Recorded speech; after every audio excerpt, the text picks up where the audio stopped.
Smut videre til dig, Lene Kryer, også godmorgen. Godmorgen. Medejer af Hedebo Strand Camping ved Sæby i Nordjylland, hvor I også forstår, jeg har lidt af en norsk VM-fest 4 dage. Jamen, det er helt fantastisk.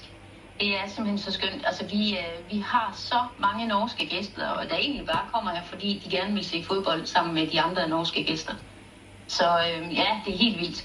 Ja. Vi viste også 8. delsfinalen på store skærm, eller store skærm og skærm, men i hvert fald på en skærm. Og der var jo lige omkring 100 mennesker. Og i aften skal de selvfølgelig se fodbold igen, og det skal vi andre også. Fordi når nu vi ikke selv kunne klare det, så er det så fedt, at nordmændene har kunne klare det.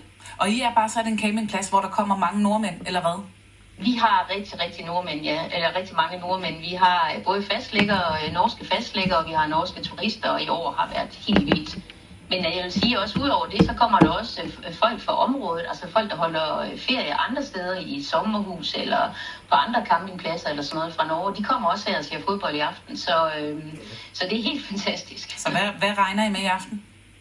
Det ved jeg ikke. Vi kan jo ikke være så mange. Vi har sådan en udsigtslokale, hvor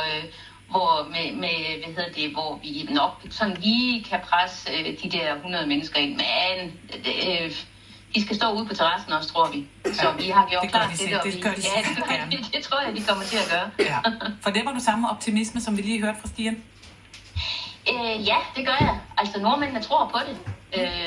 Og sådan skal det også være. Og det har de faktisk gjort hele vejen igennem. Nu har vi altså også schweiziske gæster, som også tror på det.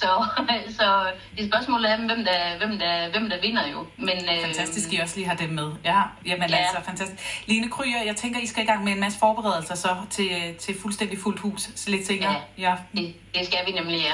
Vi god arbejdslyst og god fest i aften. Jo, tak for det. Og i lige måde. Tak, Lene Kryer her, som er medejer af Hedebo Strand Camping ved Sæby i Nordjylland.